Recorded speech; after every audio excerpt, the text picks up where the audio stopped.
because most people are going to have their feet up on the old coffee table, plastered to their couch all day, ordering in pizza, swilling brew, and watching NFL football and not really thinking about what it means when we close our embassy in Iran. Like the articulate fellow there that you found that clip from in the intro. Yeah. I mean, he just said it all right there, right? Especially after 9/11. Yeah. Hello?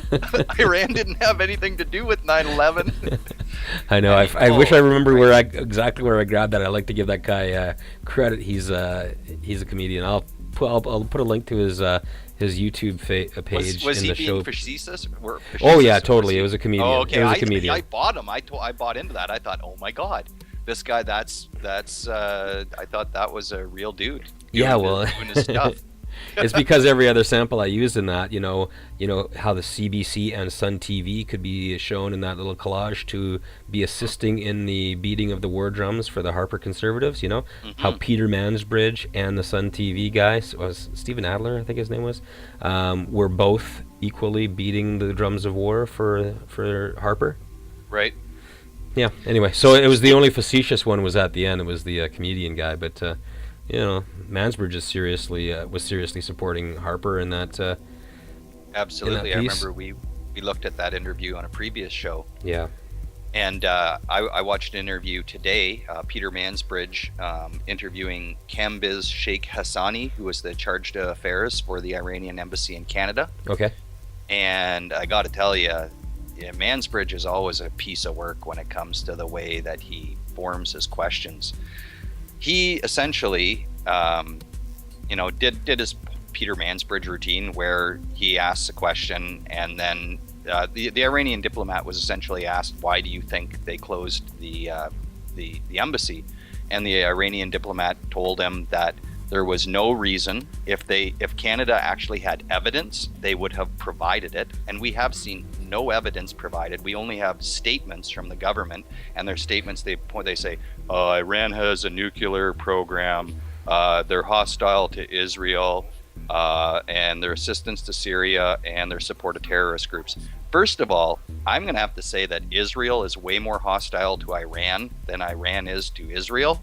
Mm-hmm. But I mean, that's just an opinion, I suppose, too. Well, but, if you want to go back about I don't know, say the entire existence of Iran and pull me something out from history to show an example of Iranian aggression outside of its own borders, as in when they send their army or planes across the little line in the dirt that is their border. Can you do that? I mean, we know that Iraq supported... The only one is the Iran-Iraq war, right. But we know now, too, that we know who started the that, West right? was praying them both off against each other. Yeah, right? Donald Rumsfeld and George Bush Sr.'s friend, Saddam Hussein, who is a CIA asset at the time that he took control of power in Iraq, started that war. Mm-hmm. So, and whether or not someone made it a couple of miles into Iraq from Iran at the time is immaterial, because the aggression was from the American puppet regime at the time. It was Western-driven aggression, and whenever one side, the favor was tilting to one side or the other, they would covertly support through different means and different. And oddly enough, I believe it was Israel, and it related to the Contra affair as well. Mm-hmm. But there were backdoor dealings with arms shipments and all the rest. So if Iran was limping a little bit, they made sure that they bumped Iran up a little bit, and then the same thing. So I mean, that's the only conflict though that I can think of recently that Iran's. Without getting too deeply into the history of Western interference in Iranian affairs, which includes such wonderful things as overthrowing their government and stuff like that, and and financing rebels within their own borders. I'd just like to encourage listeners, if you're on the bubble as to whether or not you want to support a war because you're buying into the old line that we all got fooled by with Iraq, not all of us, but I mean a lot of us got fooled with in Iraq. If you're thinking about buying into that again, we'll just do a little history homework, and you'll find that maybe all isn't what it seems, And I like in that little Sun TV bit that I played, the guy was talking about, and they got a huge army, and And they got oil, lots of oil, sweet crude oil.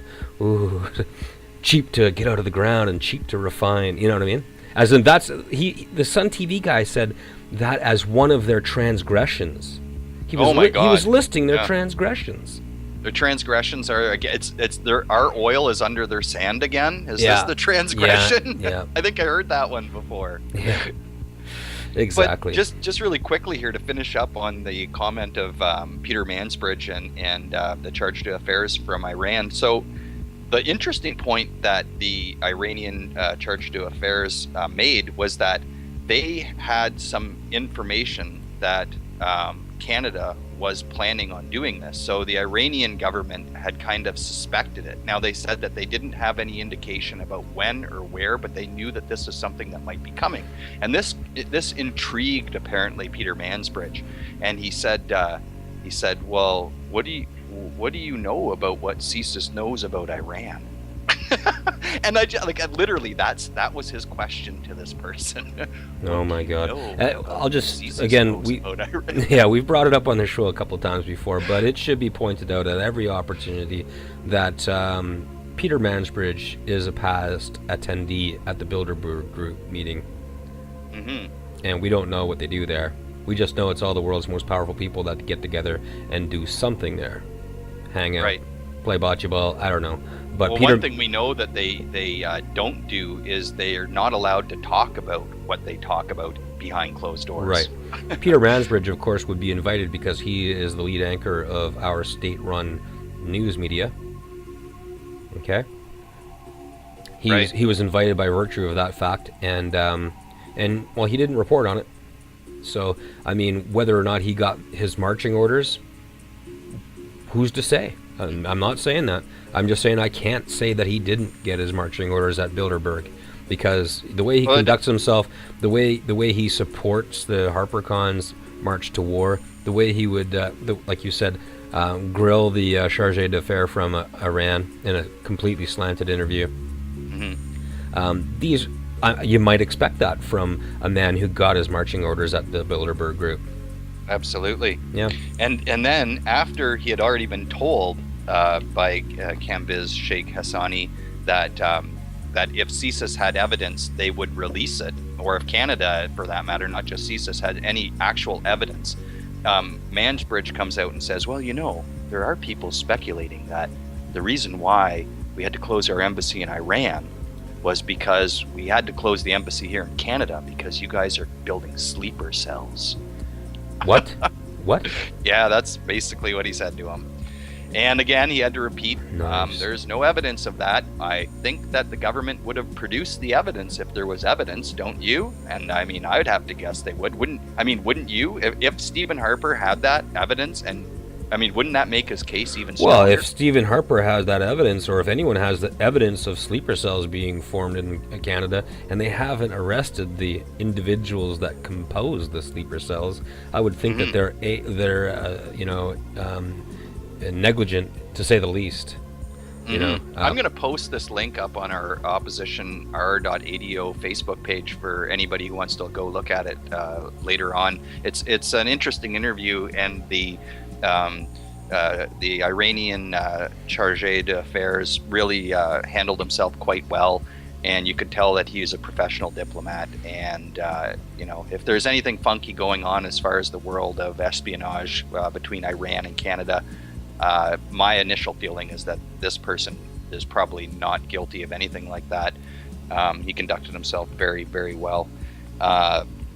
He actually said that they did expect it to some extent. They didn't have any real indication as to when it was going to happen, and which is curious, because that does, in my mind, make me start to think that there's more behind this than just a sudden decision to, I think it's time to close our embassy in Iran. What do you think about that, guys? Yeah. And they'll, there seems to be, I think that this story is going to grow a little bit.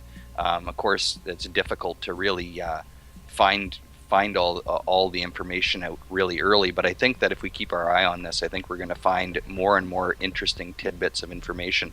Some of the things that haven't been brought up at all in any of the coverage that I've seen, though, are like What about, remember TD Bank was closing accounts of Iranian Canadians? Yes. Well, where do you think those Iranian Canadians would probably go to if they had concerns about their bank accounts being frozen? I think they'd probably go to the Iranian embassy. Well, they're Canadian citizens, eh? They were having their accounts closed because I mean, you know how a lot of people send money home to their family. Yeah.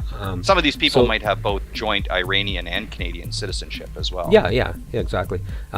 So that's why accounts were getting closed down, is because money was flowing between the two countries. So any account used to do that was closed down. Mm-hmm. And the other thing and this is, again, at this point, I've seen no information, just things that come to my mind. I'm curious if perhaps the situation in Syria is about to get a little bit more intense. That could always be a possibility. Yeah. Well, just last week, Hillary Clinton came out and basically put a gun to the head of the Security Council at the United Nations and said, if we don't get some sort of binding resolution with some teeth, we don't have to go through the United Nations to take action against Syria. So there's some more war talk for you, you know. And again, not to be too alarmist, not to blow things out of proportion, but does anyone recall how the other world wars started? You know, I mean, I'm not predicting World War III, but I mean, I can't say for sure that that World War III doesn't grow out of a conflagration in the Middle East right now. Well, we know for certain that both Russia and China seem pretty determined to stand their ground on, and as they've put it too, it's not necessarily even the support of the Syrian government and their Iranian allies. It's more or less that they say that they're looking for a diplomatic solution where the West is essentially just trying to overthrow Assad in Syria. And I think that both China and Russia know that they made a mistake when they didn't stand up for Libya. Yeah. And you know, so I think there is some concern that a larger conflict, you know, could grow out of any of these potential, that like it'd be a hazard of a potential conflict with either Syria or Iran or both. Yeah. You know, so. Well, I mean, who's to say what exactly is going to happen and how serious China and Russia are about physically intervening in any situation in Iran? If I had to guess, I don't think it's going there. You know, I think the big danger is, other than, you know, the loss of innocent life, which would be a terrible shame and a heartbreak, I think the big danger is in the economic implications of war right now. System's too fragile. We're on the brink of collapse. This war would certainly push us over that brink. You know? Which leads me to my next point of speculation. Okay, let's do it. What about the possibility that a further, we've seen articles, and we talked about this on the show previously too, that we were talking about how no one seems to be talking about what effect the sanctions are having on Iran. Well, some articles have been produced recently that suggest that Iran, their economy their currency is in a little bit of trouble. And I'm wondering if maybe the next stage of the destabilization of Iran is to do what they're doing in Syria and start to support groups like the MEK in Iran. Because, I mean, the Iranian people probably aren't interested in necessarily violently overthrowing their government, but there are radical groups that you can always throw, cash and weapons to, and they're willing to do these kind of things for various reasons. Yeah. So let's keep our eye and see if there's any further destabilization in Iran, because that would be. First of all, they've already been doing that. They've been doing that for 5 years at least. Well, yeah, but I mean, I wonder if it's going to get ramped up. Like if it's been plateaued, maybe you could say. Yeah. I wonder if maybe we're going to see it take an incline and get a little bit more brutal. I'm not saying that that's going to happen for sure, but I'm saying it's something to keep an eye on.